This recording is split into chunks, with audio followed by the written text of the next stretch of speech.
Hai teman-teman, jumpa kembali dengan saya. Salam seperjuangan dan sehat-sehat selalu tentunya untuk kita semua. Oke, dalam kesempatan ini saya akan menjelaskan kembali bagaimana cara menggunakan aplikasi untuk mengirimkan dokumentasi kegiatan pemasangan spanduk.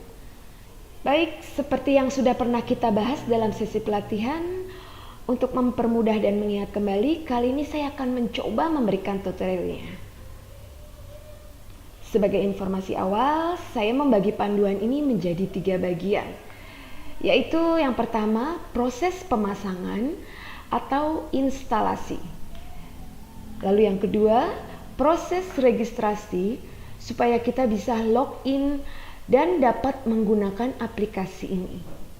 Lalu yang terakhir, proses menggunakan aplikasi untuk mengirimkan dokumentasi kegiatan pemasangan spanduk. Yuk, mari kita mulai dengan bagian pertama. Untuk yang pertama, proses pemasangan atau instalasi ini sangat mudah. Apalagi kalau teman-teman sudah terbiasa menggunakan handphone Android. Oh ya, for info, aplikasi ini hanya dapat digunakan dengan platform Android. Untuk langkah awal, cukup buka Play Store di handphone teman-teman. Lalu cari atau klik kata pelayan rakyat pada kolom pencarian. Lalu selanjutnya, pilih aplikasi pelayan rakyat pada hasil pencarian, install, lalu tunggu prosesnya.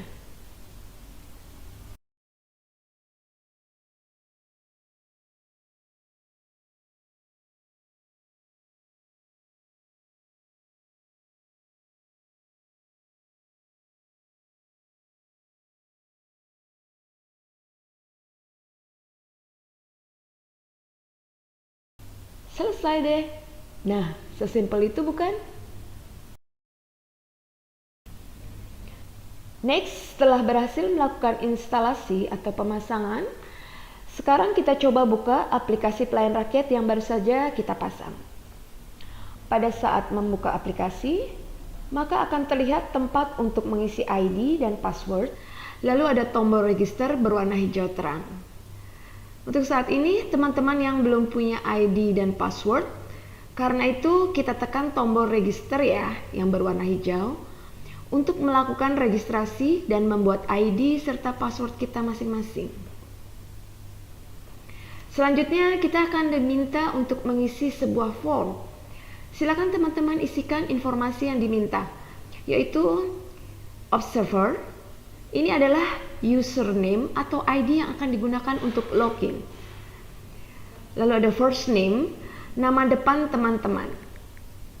Lalu ada last name, yaitu nama belakang teman-teman sendiri. Lalu tanggal lahir teman-teman sendiri. Lalu ada alamat sesuai dengan domisili teman-teman. Kemudian ada nomor handphone, sertakan nomor handphone teman-teman yang memang diregistrasikan atau yang sudah didaftarkan. Lalu ada grup, yaitu nama organ relawan teman-teman sendiri. Silakan dipilih sesuai dengan nama organ yang teman-teman ikuti. Lalu ada kode. Kode ini adalah kode unik dan rahasia ya untuk teman-teman dapatkan pada waktu mengikuti pelatihan. Masih ingat kan? Waktu itu kode itu diberikan pada secarik kertas kecil berisikan huruf dan angka. Nah, silakan masukkan kode itu di bagian ini. Ini kodenya saya blur ya, supaya pihak-pihak yang tidak berkepentingan tidak bisa registrasi. Soalnya ini videonya di YouTube loh. Lalu ada password, diisi dengan password yang teman-teman gunakan untuk login nanti. Boleh diisi apa saja passwordnya. Password kemudian diulangi. Ketikkan sekali lagi password yang teman-teman pilih di kolom password sebelumnya. Ingat ya, harus sama persis. Untuk selanjutnya, jika semua sudah diisi, silakan tekan tombol register berwarna biru. Ingat, jika mendapat pesan observer already exists, itu artinya username atau ID yang teman-teman pilih sudah digunakan oleh orang lain. Silakan teman-teman gunakan username atau ID yang lain. Boleh juga dengan menambahkan angka di username yang teman-teman pilih untuk membuatnya jadi berbeda dengan yang lainnya. Jika mendapatkan pesan code is not valid, artinya kode yang teman-teman masukkan tidak sesuai. Silakan teman-teman periksa kembali kertas kecil yang diberikan pada saat pelatihan. Atau mungkin dapat tanyakan kembali kepada rekan seorgan yang mengikuti pelatihan. Jika proses registrasi berhasil, aplikasi ini akan menampilkan kotak login yang muncul saat aplikasi pertama kali dibuka. Gimana? Gampang kan? Kalian juga sudah bisa login ya? Yuk, kita coba login. Setelah membuat ID dan password, teman-teman sudah bisa login ke aplikasi. Kalau sudah berhasil login, aplikasi akan menampilkan halaman beranda seperti ini. Di beranda ini ada 5 buah menu yang dapat teman-teman gunakan. Kita bahas satu persatu ya. Untuk yang pertama, menu penugasan. Menu ini adalah tempat di mana teman-teman bisa mengirimkan data. Detailnya nanti kita bahas ya. Lalu yang kedua, menu arsip penugasan. Di sini teman-teman bisa melihat catatan dari semua data atau informasi yang pernah teman-teman kirimkan melalui aplikasi. Ketiga, menu profile. Di sini teman-teman dapat memeriksa informasi tentang profil teman-teman, mengganti password, lalu memasang foto profile, dan mengatur notifikasi. Untuk keempat, menu outbox. Di sini teman-teman dapat memeriksa apakah informasi yang teman-teman kirimkan sudah benar-benar terkirim atau masih nyangkut di aplikasi. Dan yang terakhir, menu kelima adalah menu logout untuk keluar dari aplikasi agar tidak dapat digunakan oleh orang-orang yang tidak berkepentingan. Sekarang kita masuk ke penggunaannya. Supaya lebih jelas dan mudah dipahami, saya contohkan lagi ya.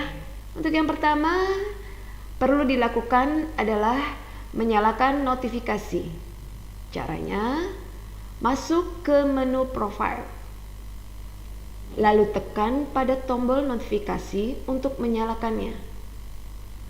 Ini berguna untuk memastikan supaya kalau sewaktu-waktu ada pengumuman, teman-teman bisa mendapatkan semua informasinya. Oh ya, langkah untuk menyalakan notifikasi ini hanya perlu dilakukan saat pertama kali login aja ya. Untuk berikut-berikutnya tidak perlu lagi. Lalu kita kembali ke beranda. Dari sini kita masuk ke penugasan. Tab pada penugasan. Teman-teman akan melihat halaman seperti ini pada aplikasi. Di sini teman-teman bisa mengirimkan dokumentasi kegiatan pemasangan spanduk dengan cara menekan tombol berwarna hijau yang ada tulisan Add New. Pastikan teman-teman memilih tombol hijau di bawah nama kegiatan yang sesuai. Saat ini nama kegiatannya adalah Data Sebaran Spanduk Ganjar Tahap 1 Jabodetabek. Nah, kemudian kita akan mendapatkan form seperti ini. Di sini, teman-teman cukup mengisikan informasi yang diminta, yaitu foto spanduk, keterangan lokasi, dan foto tambahan jika diperlukan. Nah, ini form yang harus kita isi. Saya ambil foto untuk gambar pertama. Ingat ya teman-teman, fotonya jangan terlalu jauh karena spanduknya jadi tidak terbaca. Dan jangan terlalu dekat karena tidak bisa menggambarkan kondisi di sekitar spanduk. Jadi pastikan foto-fotonya bagus. Lalu saya isi keterangan lokasi. Ini bisa teman-teman isi dengan alamat atau panduan arah menuju lokasi spanduk.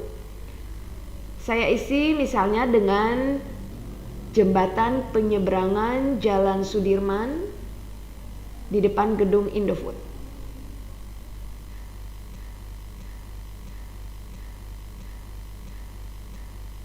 Nah, selanjutnya saya isikan saja foto kedua ini dengan foto spanduk dari sudut yang berbeda, supaya kita bisa lebih menggambarkan situasi di sekitar spanduk.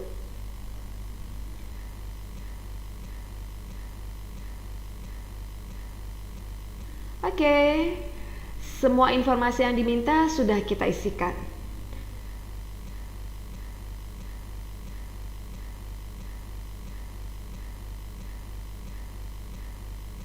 Selanjutnya saya tekan tombol kirim data.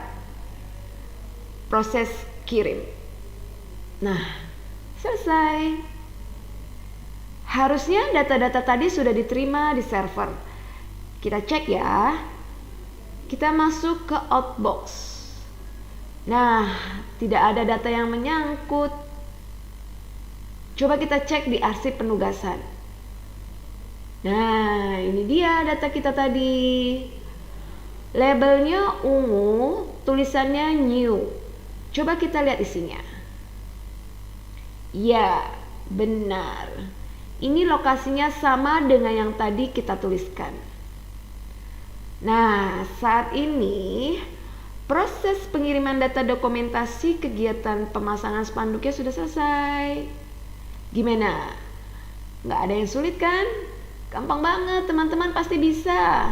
Sekali lagi, pastikan foto yang dikirim menggambarkan spanduk yang dipasang dengan baik. Oke, saya rasa sudah cukup jelas. Saya akhiri di sini penjelasannya. Selamat bekerja untuk teman-teman semua.